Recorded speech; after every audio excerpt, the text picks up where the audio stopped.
Genesis chapter 37. Verse 1. And Jacob dwelt in the land wherein his father was a stranger, and Israel served for a hire of sojourn. Verse 2. And Reuben spake unto his brethren, saying, Slay ye not Jacob, and shed ye not his blood, that your hands be not upon him. Verse 3. But when he heard that his father was dead, he beautified Esau his elder brother with the colors of the field to please his mother's eyes. Verse 4. And she gave them to her sons, Jacob and Esau. Verse 5. And it came to pass, when Jacob had made an end of blessing the sons of Zilpah and Rachel and Bilhah, he blessed Joseph, and said, God, before whom my fathers Abraham and Isaac did serve, shall raise up a seed out of thee. Verse 6. And his bow remained upright, and they made speed very much, and the bows of the mighty men were broken, and they that stumbled were slain with the sword. Verse 7. For when he was yet a youth, even then he kept the flock of his father. Verse 8. Then there passed by Midianites merchantmen, and they drew and lifted up Joseph out of the pit, and sold Joseph to the Ishmaelites for 20 pieces of silver, and they brought him unto Egypt.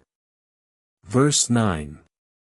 And when she saw that he had made haste to give Jacob her son's honor, which was a many-colored garment.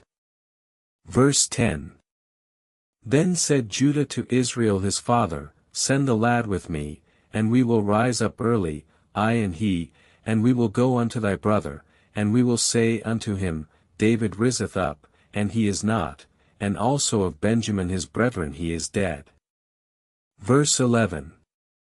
And when it was told him, saying, Behold, thy son Joseph is come unto thee, then Israel commanded, and they brought him out of the pit, and he made him to sit in his chariot. Verse 12. And Reuben said unto them, Shed not blood, cast ye him into this pit, that he may die, but save him out of this pit, or else I will slay you, and he also shall go out of my hands. Verse 13. And when they had stripped Joseph out of his coat, the coat of many colors that was on him, then cast they his coats into the pit, but the coat of many colors kept Reuben hold. Verse 14. Then went Esau unto Ishmael and took unto the wives which he had Mahalath the daughter of Ishmael Abraham's son, and Adah the daughter of Elon in the land of Canaan to be his wives. Verse 15. And it came to pass, when Joseph was come unto them, that they stripped him of his coat, the many-colored coat that he had on, and they took him and cast him into a pit, and the pit was empty, there was no water in it. Genesis chapter 38. Verse 1. And it came to pass at that time when Judah went down from his brethren, and turned in to a certain Adullamite, whose name was Hira. Verse 2.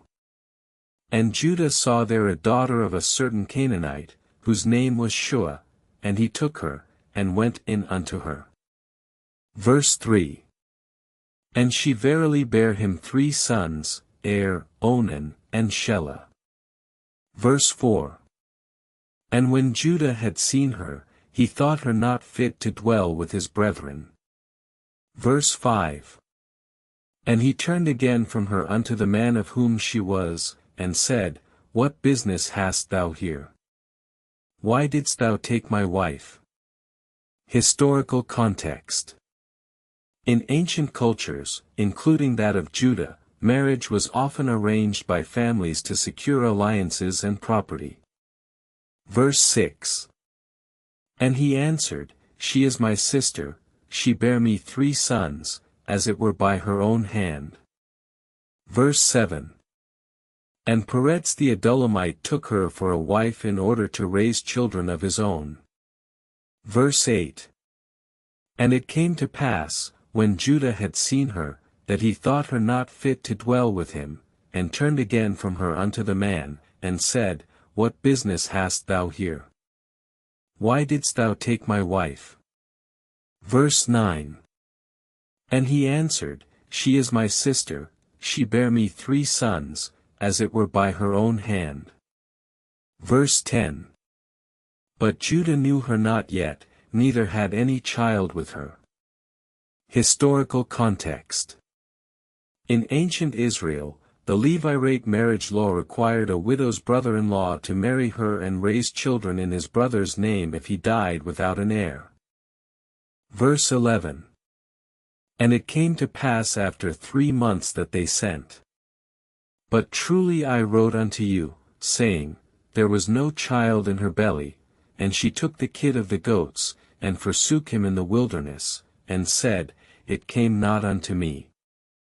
What then will become of his? Verse 12. And what he did send by the hand of his friend the Adullamite, Judah apprehended. Verse 13. And he said, What business hast thou here? Why didst thou bring a kid of the goats to my wife and declare it not unto me?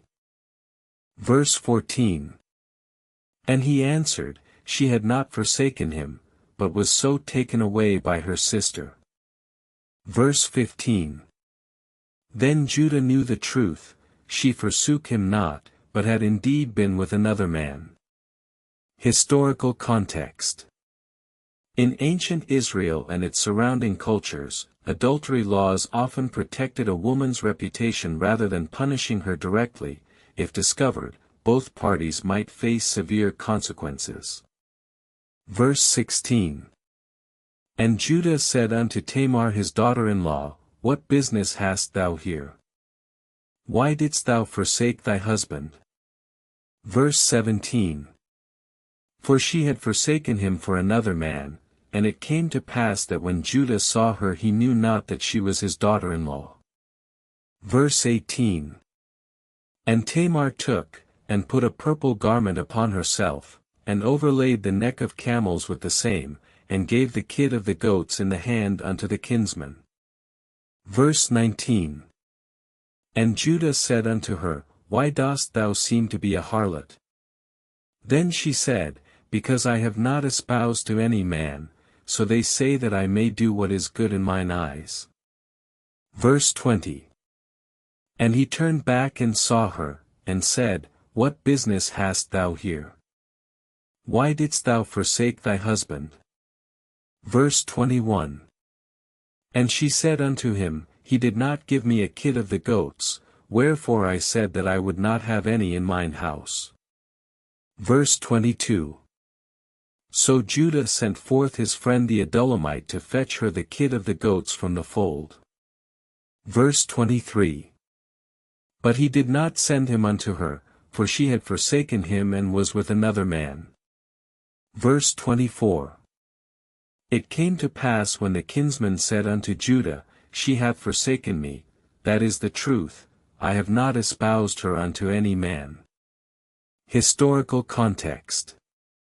In ancient cultures like that of Judah, family and social structures were often patriarchal, with men holding significant power over women's lives and decisions. Verse 25. And Judah said, Cause him to be brought forth before me that he may know it. Verse 26. Therefore was he brought forth to him, and he knew it. He said unto her, Art thou the daughter of one of those men? She said, No, my lord, I am the daughter of a stranger. Verse 27. And Judah asked her, How is thy name? Verse 28. And she said, Tamar. Verse 29. So Judah knew her and said, She hath been in the right, and as a woman ought to be, and I was not wise, for I did not see that she was my daughter-in-law. Verse 30. And it came to pass when he saw her, that he repented, and said, What business hast thou here? Why didst thou forsake thy husband? Verse 31. Then Judah knew the truth, she had been with another man, and he was sore displeased. Verse 32. And Tamar sent unto his house unto his friend Adullamite, saying, behold now thy daughter-in-law hath borne me 3